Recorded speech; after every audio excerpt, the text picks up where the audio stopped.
지금 신경 담임 목사님께서는 청년들과 함께 2010년 청년 비전 트림 여행 중에 계십니다.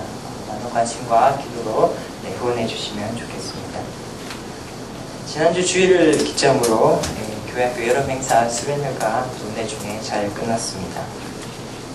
이를 위해서 직장 휴가도 내셔야 했고, 또 직장 동료 또는 상사와 이렇게 눈치 보이는 상황도 이렇게 감수하셔야 했고, 잠시 또 사랑하는 가족 만나지 못하는 그런 상황 속에서도 선생님으로 봉사해 주신 성도님들께 감사드리고, 또 관심과 물질과 기도로 봉사해 주신 모든 분들께 깊이 감사를 드립니다. 오늘 하나님이 축복하실 일을 하라라는 제목으로 말씀 선포할 텐데요. 소제목이 하나 있습니다. 예수님의 제자로서의 삶을 살자라는 것입니다. 오늘 읽은 본문 말씀 19절에서 나온 것입니다. 여러분 제주응원이라는 드라마 한번 보셨습니까? 제주응 한번 보셨어요? 그 제주응원이라는 것이 한국 최초의 근대식 병원의 이름입니다. 이것이 나중에 광해원으로 바뀌게 되는데 의학 드라마인데요. 한번 보시면 실제 현실을 바탕으로 약간 재밌게 각색을 한 것인데, 거기에 보시면 1대 제주응원 원장이 알렌 원장이 나옵니다. 한국에 선교하기 위해서 미국에서 의학을 공부하고 실제 한국 땅에 오신 분이죠. 이분이 이제 한국 조선 현지인들을 대상으로 어느 정도 의학 교육을 시키고 그 이후에 이분들에게 실습을 시킵니다. 무엇이냐 하면 시골에 가서 직접 아픈 사람들에게 문진을 하고 그 문진 기록표를 좀 작성해 달라는 것입니다. 그래서 어느 정도 채워야 할 분량을 정해주고요. 그래서 그것을 하지 못했을 경우에 의학도로서의 이 자격이 주어지지 않는 그런 제한을 두게 됐습니다. 그 드라마를 볼 때에 보통 이 의학생들, 의학도들은 그렇더라고요. 이 알렌 원장님이 주어진 그런 과제를 하기 위해서 환자들을 대할 때에 지금 어디가 아프십니까? 어디가 아픕니다. 그러면 바로 이렇게 처방을 내려주고 주어진 과제를 그냥 빨리빨리 해결하기 위해서 정말 환자가 아픈 그런 환경을 생각하지 아니하고 그냥 빨리빨리 일을 채우는 그런 것에 머무르지 않더라고요. 그러나 그 드라마를 볼 때 황정이라는 인물이 나오는데, 이 황정은 다른 분들과 좀 다릅니다. 환자들을 대할 때에 그분들의 가정 사정부터 묻습니다. 밥은 잘 먹고 다니시는지, 어떻게 해서 이렇게 아프시게 되었습니까? 집에 가정은 어떻게 좀 평안합니까? 먼저 병을 진단하기 앞서서 그 환자와 깊은 영적인 교감을 나누는 것이죠. 그런 후에 그 환자에게 또 문진을 하고 거기에 맞는 알맞은 처방을 하게 됩니다. 이것을 보면서 비록 이것이 드라마에서 연출한 장면이라 하더라도 이것이 바로 목회자의 자세가 아닌가, 예수님의 제자로서의 삶을 살기로 결단하는 우리들의 마땅히 가져야 할 모습이 아닌가, 이런 생각을 하게 됐습니다. 예수님께서도 목수의 아들로 사실 때에, 공생의 사역을 하실 때에 중점을 두셨던 사역 중 하나가 바로 아픈 사람을 치유하시는 그런 사역이었습니다. 공관복음서 곳곳에서 나오고 있죠. 저는 좀 더 자세히 한번 읽어보았습니다. 예수님은 과연 어떤 마음가짐으로 이렇게 아픈 사람을 치유하셨을까? 너가 지금 아프니 내가 바로 치유해줄게, 이렇게 하셨을까? 아니면 그 일을 하기에 앞서서 먼저 그 아픈 사람과 대화를 하고 깊은 관계로 간 뒤에 그 다음에 치유의 이직을 베푸셨을까? 그래서 한번 찾아보니까 이렇게 나와 있습니다. 마태복음 9장 35절 36절 말씀입니다. 예수께서 모든 도시와 마을에 두루 다니사 그들의 회당에서 가르치시며 천국 복음을 전파하시며 모든 병과 모든 약한 것을 고치시니라. 무리를 보시고 불쌍히 여기시니.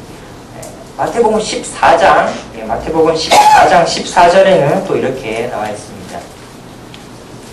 예수께서 나와서 큰 무리를 보시고 불쌍히 여기사 그 중에 있는 병인을 고쳐주시니라. 예수님의 모습을 보니까 먼저 불쌍히 여기신 마음, 긍휼히 여기신 마음이 먼저 앞서고 그 이후의 행동이 따라 나오더라는 것입니다. 우리는 보통 그렇죠. 사람보다 일이 앞섭니다. 내가 누군가에게 어떤 일을 좀 맡겼습니다. 그러면 그 맡김을 당한 분이 좀 일을 잘한다. 그러면 그 사람 좀 쓸만한 사람이다, 괜찮은 사람이다. 근데 또 어떤 일을 맡겼는데 좀 잘 못해요. 그러면 그 사람 좀 아닌 것 같다. 이를 가지고 사람의 본성까지 평가해버리는 그런 오류를 우리는 때때로 범합니다. 이게 직장에서 항상 뭔가 일이 주어지면 빨리빨리 끝내야 하고, 그렇지 않으면 이렇게 도태되는 그런 정글의 법칙이 우리의 삶에 영향을 준 건 아닌가, 이런 생각을 해봅니다. 저도 그렇더라고요. 두 번 들으신 분 계시는데, 저 전직이 뭔지 아십니까 혹시? 잠시 일을 좀 했었는데 제가 파스타 요리사입니다. 파스타 좀 잘 만듭니다. 민망한데요. 거기 레스토랑에서 좀 일을 해봤거든요. 예전에 그래서 교회학교 여름행사 그 리트리스 두고 우리 신목사님하고 우리 전도사님들 함께 양평으로 다녀왔는데, 거기서 또 우리 옆도사님도 요리사로 아주 수고 많이 해주셨는데, 다른 분들이 저를 이 식당 코드로 그냥 몰아 넣으시더라고요. 그리고 앞에 이제 양송이하고 양파하고 좀 다듬어야 할 재료를 앞에 쌓아두시는 거예요. 그래서 나보고 좀 작업을 하는 거구나. 그래서 이제 도마 들고 칼 들고 이렇게 이제 좀 이렇게 모양새를 잡았죠. 그래서 이제 양파 좀 채 썰기도 하고 뭐 양송이도 이쁘게 만들고 그랬는데, 이것을 마침 그 심목사님께서 한번 보셨습니다. 그래서 하시는 말씀, 야, 김의령이야 칼질도 좀 하네. 나중에 만나는 사람 좀 잘해줘라, 이런 얘기를 하시더라고요. 그래서 속으로 그냥 대답은 이렇게 했지만은 속으로는, 아이 목사님, 제가 식칼로 이 빨간 파프리카 아작낸 것만 해도 수백 개예요. 이렇게 대답을 했습니다만, 이 레스토랑에서 가장 바쁜 데는 그 점심때나 그 저녁때입니다. 런치나 디너타임인데, 이때는 거의 손님들이 참 많이 오셔가지고 거의 수백 개의 그 파스타 접시를 이렇게 내어드렸는데, 신속성과 또 적절한 배합 뭐 이런 것이 중요합니다. 빠르게 맛있게 대접을 해드리는 것이 손님에게 최우선이겠죠. 서비스업이니까. 근데 제가 처음 가서 뭐 그것을 잘 하겠습니까? 양손에 프라이팬 2개를 들고 이걸 2번씩 돌리는데 총 프라이팬 4개를 사용해서 파스타 한 40인분을 그대로 만들어내는데 이게 잘 되겠습니까? 그래서 이를 지켜보는 분들이 참 뭐라고 그러죠. 그렇게 해서 되겠냐고. 그래서 이렇게 제가 좀 생긴 건 곱상하게 생겼잖아요. 요건 되게 많이 먹었습니다. 그래서 많이 낮아졌는데 뭐 감사한 일이죠. 그러다가 결국 저에게 후임이 생겼습니다. 뭐 다름 아니라 수개월 후에 이제 그 나이 어린 어떤 여대생이 이제 들어온 거예요. 그래서 제가 하는 파스타 코너에 들어왔는데, 위에 사람을 그 여대생에게 이제 어떻게 하는지 좀 가르쳐라, 이런 얘기를 하더라고요. 제가 어떻게 했을까요? 처음 본 학생인데 그냥 다짜고짜 그 학생을 두고 빵은 어떻게 굽는 것이다, 파스타는 어떻게 만드는 것이다, 재료는 요 정도 넣어야 된다, 아니면 뭐 빨리 익는다, 적게 익는다, 이렇게 계속 얘기를 하다 보니까 뭐 한 10분에서 15분쯤 그냥 계속 가버리는 거예요. 그래서 제가 아차 싶더라고요. 우리 인사도 안 했구나, 서로 소개도 안 했구나, 이 친구가 왜 여기 들어왔는지, 뭐 때문에 지금 이 일을 하려 하는 것인지, 그런 것도 알려고 하지 않은 채 무조건 일 먼저 시키려는 그런 안타까운 저의 모습을 발견을 했습니다. 그래서 속으로 또 이렇게 회개를 많이 했죠. 저도 다를 바 없구나. 그래서 첫 번째, 하나님이 축복하실 일은 무엇이냐? 그래서 예수님의 제자로서의 마땅히 살아야 한 삶을 무엇이냐가 일보다 사람의 소중함을 아는 것입니다. 일보다 사람의 소중함을 아는 것입니다. 제가 고등부 맡고 있습니다. 그래서 고등부 친구들에게 뭔가 함께하는 의식을 좀 심어줘야겠다, 이런 생각해서 특별히 약간 거추장스럽게 그 고등부 뒤에 그 공동체라는 말을 하나 수식어를 붙였습니다. 그래서 고등부 공동체 하면 좀 썰렁하니까 성경에 있어서 또 많은 이들 좋아하는 요셉 하나 넣어서 고등부 요셉 공동체, 참 되게 거창하죠. 그렇게 붙였는데, 이 고등부 요셉 공동체에서 지난주 금요일부터 주일까지 학예 수련회를 진행했습니다. 3개 팀으로 나눠가지고 충북 충주의 늘푸른교회, 배단위 교회, 쉴만한 물가교회 이렇게 나누어서 갔습니다. 그 이야기 들어보니까 늘푸른교회에서 참 너무 많이 수고를 하셨더라고요. 그래서 참 죄송한 마음도 있는데, 저는 쉴만한 물가교회로 가게 됐고요. 여기서 이제 팀장을 맡아서 활동을 하게 되었습니다. 원래 여기서 요구한 것은 우리 연로하신 분들 봉사해드리는 것이었습니다. 그래서 목욕도 봉사하고 이런 상황이 있었는데 실제 상황에 가니까 한 부분으로 이렇게 또 일을 맡기시더라고요. 그래서 실만한 물가교회 약간 얘기를 해드리면 이제 주요한 일정이 토요일 하루지요. 토요일 새벽부터 저녁까지 주요 하루인데 토요일 아침부터 우리 남자 친구들은 밭에서 이렇게 풀을 베는 납들고 풀을 베는 연습을 열심히 했고 또 선생님들께서 열심히 모범 보이시느라 또 팔에 이렇게 풀독이 오르시고 우리 상민이도 또 이제 풀독이 맞죠? 우리 집사님 어디 계시죠? 풀독이 묻어가지고 많이 고생을 한다 그러는데 남자들은 그렇게 밭에서 풀을 베고 여자들은 자갈을 떠서 또 요양원 앞에 이렇게 옮기고 약간 힘든 작업이었는데 그렇게 열심히 봉사하고 점심을 먹고 약간 쉬는 타임을 가졌습니다. 근데 이제 저희가 머무는 숙소 앞에 예쁘게 잔디가 펼쳐져 있는데 거기 옆에 또 그 나무 그늘이 아득하게 잘 펼쳐져 있습니다. 거기에 마침 그 하얀 머리 세신 할머니께서 앉아서 쉬시는 겁니다. 근데 이제 우리 고등부 친구들이 이제 그 경치가 아름다우니까 그 앞에 잔디장 앞에서 서로 이제 논다고 이렇게 노닥거리고 있더라고요. 그래서 제가 한번 지켜봤어요. 우리 고등부 친구들을 과연 어떻게 할까? 그런데 고등부 애들이 어떻게 하냐면 쪼르륵 달려가서 그 할머니께 말을 상대를 해드리는 거예요. 옆에 쪼르륵 왔더니 어떻게 여기 오셨어요? 어깨는 불편하지 않으세요? 이렇게 토닥토닥 대면서 그야말로 참 아름다운 친구, 아름다운 벗의 상대가 되어 드리는 거예요. 이걸 보면서 참 감탄을 했죠. 이걸 정말 듣는 아이들이다. 이거 정말 참 보람있다. 여러분 자제들입니다. 참 잘 키우셨네요. 무한한 이렇게 사역에 좀 보람이 느껴지는 거 있죠. 이것에 대해서 또 여러분도 많이 기도하셨으리라 믿는데요. 우리 그런 친구들 보면서 그런 사람의 소중함을 아니까 나중에 뭐 대학에 가서든지 사회에 나갔든지 참 두려워할 거 없겠다. 막힐 일 하나 없겠다. 정말 무엇을 하든지 부족함이 없겠다. 그런 생각이 많이 들었습니다. 하나님께서 정말 귀하게 쓰시겠죠. 하나님이 축복하신 일을 합시다. 예수님의 제자로서의 삶을 삽시다. 두 번째는요. 우리 초신자와 교회를 아직 낯설어 하시는 분들에 대한 배려를 좀 가지자는 것입니다. 고등부에서도 다른 아이들과 끈끈한 유기적 관계를 맺으면서 되게 친하게 잘 지내드는 친구들이 있는 반면에 또 그렇지 못한 친구들이 있습니다. 그런데 어떤 거룩한 하나님의 존귀한 자녀들이 있냐 하면 그렇게 잘 어울리지 못한 친구들에게 이렇게 다가가는 친구들이 있습니다. 이런 얘기 하면 우리 애인가? 뭐 이렇게 생각을 하실 텐데 맞습니다. 그 잘 어울리지 못하는 친구들의 특징, 사람관계 좀 그렇잖아요. 보통 사람들은 어떤 특정한 행동을 할 때에 적절한 반응이 오죠. 근데 잘 어울리지 못하는 친구들 반응이 기존 사람들과 조금 다르죠.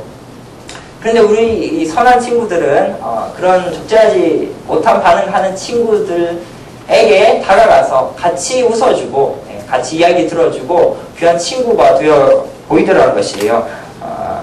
미소로 넘겨주고 그러니까 잘 어울리지 못하는 친구들이 막 살아나는 것을 보았습니다. 생기가 있고 막 열정이 샘솟는 거예요. 사람 대 사람으로 그냥 인정을 받으니까.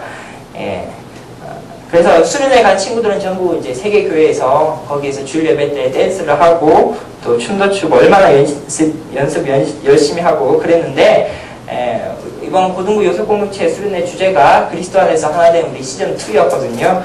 이것을 좀 달성하고 돌아오지 않았나 저는 뭐 제 개인적으로 그런 생각을 한번 해봅니다. 제가 존경하는 목사님 이야기입니다. 목양실에 갑자기 벌써 어떤 거지님이 찾아오셨어요. 냄새가 얼마나 납니까? 제가 대학교 다닐 때에 그 아픈 분들 진료하는 그 봉사단체를 한 7년 정도 섬겼는데 하루는 제가 이제 거기에 장으로 있으면서 키를 잠그고 가야 되는데 깜빡하고 잠그지 않고 갔어요. 근데 한 번은 이 숙자님께서 노자성을 하신 숙자님께서 한번 왔다가 가셨는데 새벽에 잠시 주무시고 가셨어요. 근데 그 다음날에 냄새가 얼마나 강력하든지 제가 고등부 예배 드리고 막 조금만 있으면 그 예배 열기 꺼지는데 이 노자 성을 가시는 분이 한 번 이 동아리실에 한번 왔다 가시니까 그 열정과 분위기가 한 일주일을 가더라고요. 영성이 저보다 훨씬 뛰어나신 것 같더라고요. 그래서 이처럼 대단하신데 이 거지님께서 이 모경실에 찾아오셨답니다. 보통 분들은 그러시겠죠. 아, 오셨습니까? 하고 뭐 돈을 좀 쥐어 드린다 이렇게 하고 보낼 텐데, 이 목사님은 그렇지 않으시고, 그때 겨울이었거든요. 이렇게 들어와서 좀 볕을 좀 쬐시죠 얘기하시면서 따뜻한 차를 한번 대접을 했답니다. 그 거지님 가실 때에 눈물을 흘리시며 나가시더래요. 그 목사님 하시는 말씀, 내가 이렇게 하기를 정말 잘했지, 정말 잘했지, 이런 얘기를 하시더라고요. 이 얘기를 직접 듣는데 얼마나 큰 또 감동이 있었는지 모릅니다. 우리 교회도 주일 예배나 다른 예배 때에 새로 나오시는 분이나 조금 다니시긴 했지만 아직 낯설어 하시는 분들이 계십니다. 우리가 먼저 예수님께서 우리의 친구가 되어 주셨듯이 우리도 그분들의 친구가 되는 것이 참 필요하다, 이런 생각을 해봅니다. 교회를 교회답게 이루는 5가지 구성 요소가 있습니다. 캐리그마 말씀이 있고요, 디다케 교육이 있고, 디아코니아 봉사가 있고요, 레르토리기아 예배가 있고, 마지막으로 코이노니아가 있습니다. 코이노니아는 우리가 알다시피 성도의 교제를 뜻합니다. 보통 교회들이 그렇습니다. 내가 여기 교회에 이런 저런 사람들을 좀 안다. 그런데 거기 나서 더 나가지 못하고 머무릅니다. 친한 사람들만 친해져 가시는 것이죠. 그런데 정말 하나님께서 복을 내리시는 정말 예수님의 제자로 단대히 그렇게 살아가려는 사람들은 이를 초월하는 사람들입니다. 이를 뛰어넘는 것이죠. 교회에 새로이 나오시는 분들 좀 분류해보자면 2가지가 아닌가 싶습니다. 다른 교회 다니시다가 상처를 받으셔서 오신 분들, 아니면 새롭게 신앙을 쌓으시려고 하시는 분들, 이 두 분들 다 이렇게 생각이 되는데, 전자나 후자나 우리들의 많은 관심과 기도가 참으로 필요하지 않을까, 이런 생각을 해봅니다. 우리의 기도를 받을 때 그분들의 영혼은 막 뛰어나지 않을까 싶습니다. 생동감 있게 막 살아나시지 않을까 싶습니다. 정말 열정을 가지고 주님의 사랑이 이런 것이 아닌가, 그런 생각을 해봅니다. 어느 장로님 교회에 큰 상처를 받고 어떤 교회를 떠났습니다. 그 이유는 즉슨 그 장로님은 하나님의 방법대로 교회를 끝까지 지키려 했는데 교회가 그 장로님을 쫓아내셨습니다. 하나님의 방법 끝까지 요구하면서 하나님의 정의를 지키려고 하셨는데 결국 교회가 수용하지 못한 것이죠. 결국 이번 교회를 떠나고 난 뒤에 처음으로 다른 교회에 찾아갔는데 거기서 그만 은혜를 받고 말았습니다. 처음 새롭게 찾아온 자기를 정말 친절과 관심으로 집사님들이 대해준 것입니다. 어디서 오셨습니까? 뭘 하다 오셨습니까? 거기 목사님께서 말없이 그 장로님, 그때 그분이 장로님인지는 모르셨죠? 말없이 그냥 푹 안아주셨답니다. 거기에서 그냥 이분의 마음이 확 무너졌답니다. 하나님의 가득한 위로와 사랑을 받았답니다. 그래서 이번 새롭게 찾아간 교회에서 성실히 직무를 다하면서 오늘날도 아름답게 그 교회를 섬기고 있다고 합니다. 교회는 어떤 곳입니까? 하나님의 주인 되심을 인정하면서 하나님 섬기는 곳이 되어야 하고, 또 하나님께서 사랑하시는 사람들을 주님의 사랑으로 귀하게 대접하는 곳이 되어야 합니다. 하나님 섬기는 사람들은 마땅히 새 신자나 아직 교회에 좀 적응이 어려우신 분들, 그런 연약해 보이는 분들의 필요를 찾아서 돌보는 것이 필요합니다. 주일에 잠깐 예배드리고 먼저 가시는 분들이 종종 계시는 것 같습니다. 이번 주일에도 그렇게 하시고 다음 주일에도 그렇게 하신 분들 계시는 것 같습니다. 비단 교대 팀장님, 예배 팀장님, 이런 분들만 인사하시고 또 이분들의 얼굴을 아시고 신상 정보를 아시고 또 구역장님들만 아시는 것을 뛰어넘어서 우리들도 예수님의 마음으로 그분들에게 먼저 찾아가는 그런 지고지순한 마음과 정이 필요하지 않을까 생각합니다. 그래서 그런 예배팀장님, 교제팀장님, 구역장님, 이런 분들이 아닌 분들도 이런 분들 막 챙겨주시는 아름다운 이안교회를 꿈꿔봅니다. 나도 와서 하나님의 말씀에 은혜 받고 너도 와서 하나님의 말씀에 위로와 사랑을 받는 그런 아름다운 공동체를 꿈꿔봅니다. 오늘 읽은 말씀, 예수님께서 승천하시기 전에 예수님을 둘러싼 제자들과 무리들을 보고 친히 하신 말씀입니다. 한번 읽어보겠습니다. 예수께서 나와 일러 가라사대 하늘과 땅의 모든 권세를 내게 주셨으니 그러므로 너희는 가서 모든 족속으로 제자를 삼아. 하나님께서는 예수님의 제자나 무리나 모두에게 복을 주시는데 제자들은 특별히 더 훈련시키시고 더욱더 귀한 복으로 채워주시고 더 크게 쓰시는 것이 분명합니다. 확실합니다. 예수님의 제자들 왜 제자들로 남았느냐? 하나님의 말씀에 귀하게 순종했기 때문입니다. 하나님 말씀에 순종하면서 사람은 사람으로 대하시면서 연약한 자 친히 찾아가서 아름다운 천국 공동체 이 이한교회부터 먼저 회복하셔서 하나님께 칭찬받으시는 저와 여러분 되시기를 간절히 바랍니다.